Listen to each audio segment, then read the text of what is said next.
నాటి ఐటీ తుఫాన్ సీఎస్ రామ్మోహన్ రావు ఉద్యోగానికి ఎసరు పెట్టింది. అవినీతి ఆరోపణల పేరుతో సీఎం పన్నీర్ సెల్వం ఆయన్ను తప్పించారు. సీనియర్ మంత్రి పళనిస్వామి సన్నిహితులు సీఎస్ నివాసాల్లో కూడా సోదాలు జరగడంతో నెక్స్ట్ టార్గెట్ ఎవరోనని అందరూ భయపడిపోతున్నారు. పన్నీర్, శశికళ వర్గాల మధ్య కోల్డ్ వార్ను కేంద్రం క్యాష్ చేసుకుంటున్న పరిస్థితి కనబడుతోంది. మరోవైపు డీఎంకే నేత స్టాలిన్ గవర్నర్కు లేఖ రాయడం కలకలం రేపుతోంది.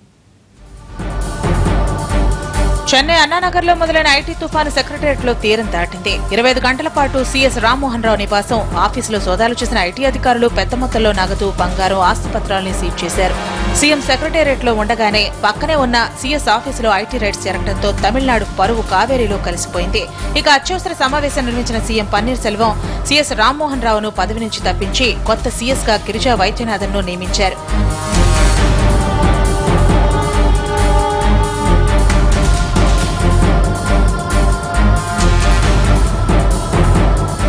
సీఎస్ రామ్మోహన్ నివాసంతో పాటు ఆయన కొడుకు వివేక్, చిత్తూరులో రామ్మోహన్ వియంకుడు బద్రీనారాయణ నివాసాల్లో సీబీఐకి భారీగా నగదు పట్టుబడింది.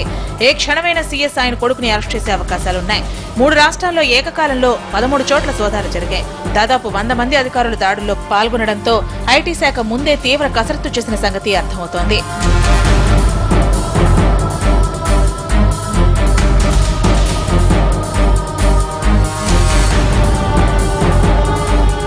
రామ్మోహన్ రావుపై దాడులతోనే ఐటీ శాఖ ఆగిపోలేదు. శశికళ ఆప్తుడైన మంత్రి పళనిస్వామి బంధువుల ఇళ్లపై కూడా ఆకస్మిక దాడులు జరిపింది ఐటీ. తమిళనాడు రాష్ట్ర గిడ్డంగుల సంస్థ ఎంటీ పళనిస్వామి బంధువైన నాగరాజన్ నివాసంలో 1.5 కోటి నగదు, 6 కేసుల బంగారం, కీలక డాక్యుమెంట్లను ఐటీ శాఖ స్వాధీనం చేసుకుంది. తమిళనాడులో ఐటీ రైడ్స్ ఇప్పుడే మొదలు కాలేదు. జయ ఆసుపత్రిలో చేరిన కొద్ది రోజులకే ఐటీ శాఖ తమిళనాడుపై కన్నేసింది. ఐటీ దాడులకు శశికళ, పన్నీర్ వర్గాల పరోక్ష యుద్ధమే కారణమని తెలుస్తోంది. ఒకరిపై ఒకరు కేంద్రానికి ఫిర్యాదులు చేసుకోవడంతో ఇప్పుడు 2 వర్గాలను టార్గెట్ చేశారు ఐటీ అధికారులు. చెన్నై మేయర్ సహా అన్నాడీఎంకే సీనియర్ నేతలందరి ఇళ్లపైన ఐటీ రైడ్స్ జరుగుతున్నాయి. ఇది ఇంతటితో ఆగదని, తమ మీద కూడా ఐటీ వాళ్లు వచ్చి పడతారని డీఎంకేలో కూడా ఆందోళన కనిపిస్తోంది.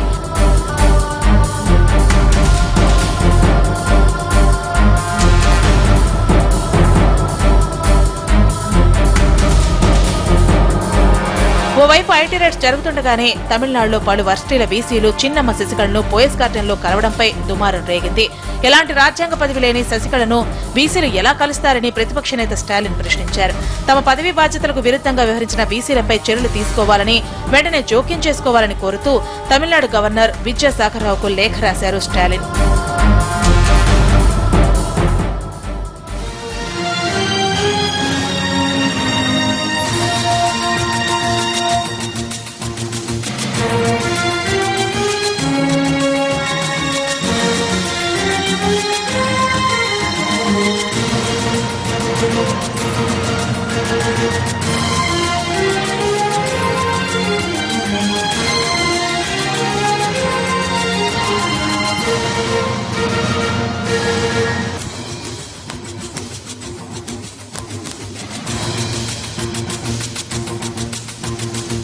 ఆదాయానికి మించి ఆస్తులకు సంబంధించి తమిళనాడు మాజీ సీఎస్ రామ్మోహన్ రావు ఐటీ అధికారులకు కీలక సమాచారం ఇచ్చినట్టు తెలుస్తోంది. సుమారు 16 కోట్ల రూపాయల మేర పన్ను ఎగవేసినట్టు ఐటీ అధికారులు ఎదుట ఒప్పుకున్నట్టు సమాచారం. మరోవైపు తన కుమారుడు వివేక్ తో కలిసి రామ్మోహన్ రావు కాంట్రాక్టర్ శేఖర్ రెడ్డితో గంటల తరబడి ఫోన్లో మాట్లాడినట్టు ఐటీ అధికారులు గుర్తించారు. ఆ కాల్ డేటాను కూడా సేకరించినట్టు తెలుస్తోంది. దీనికి సంబంధించి పూర్తి సమాచారం మా ప్రతినిధి కార్తీక్ నడుదాం. కార్తీక్, రామ్మోహన్ రావు ఇష్యూకు సంబంధించి లేటెస్ట్ అప్డేట్స్ ఏంటి? రోజా 2వ రోజు కూడా రామ్మోహన్ రావు ఇంకా సోదాలు కొనసాగేది. అయితే ఈ 2వ రోజు కూడా కీలకమైన విషయాలను బయటపెట్టినట్టు కూడా మనకు తెలుస్తూ ఉంది. ఏదైతే మొదటి రోజు 13 చోట్ల తనిఖీలు నిర్వహించగా 2వ రోజు మాత్రం 7 చోట్ల సోదాలు నిర్వహించారు. ఈ 7 చోట్ల సోదాల్లో కూడా కొన్ని కీలకమైన డాక్యుమెంట్స్ కూడా స్వాధీనం చేస్తున్నట్టు తెలిసింది.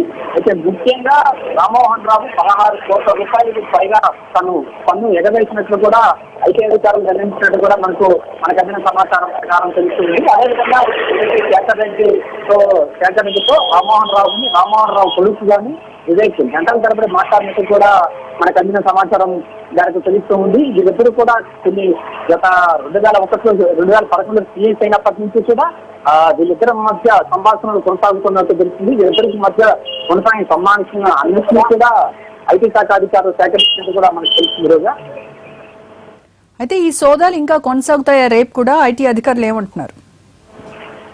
ఖచ్చితంగా కొనసాగుతున్నాయని చెప్పచ్చు. రేపు కూడా పలు సంస్థల్లో పాటు ఏదైతే వివేక్ రెడ్డి స్థాపించిన 7 వివేక్ రెడ్డి 2011లో అమెరికా నుండి చెన్నై చేశారు. సరే అప్పటి నుంచి కూడా ఇక్కడ 7 వంశలు స్టార్ట్ చేసినట్టు కూడా అయితే అధికారుల సేకరించిన డాక్యుమెంట్స్ అదేవిధంగా ఈ డాక్యుమెంట్ సంబంధించి కూడా ఇదే కీలకంగా మారిందని చెప్పుకోవచ్చు. ఈ రోజు దొరికిన డాక్యుమెంట్ ఆధారంగానే రేపు కూడా ఫర్దర్ ప్రొడ్యూసర్ నుంచి కూడా ముందుకు తీసుకెళ్లడానికి కూడా ఐటీ అధికారులకు ఒక సమాచారం అయితే దొరికిందని చెప్పుకోవచ్చు. రైట్ అయితే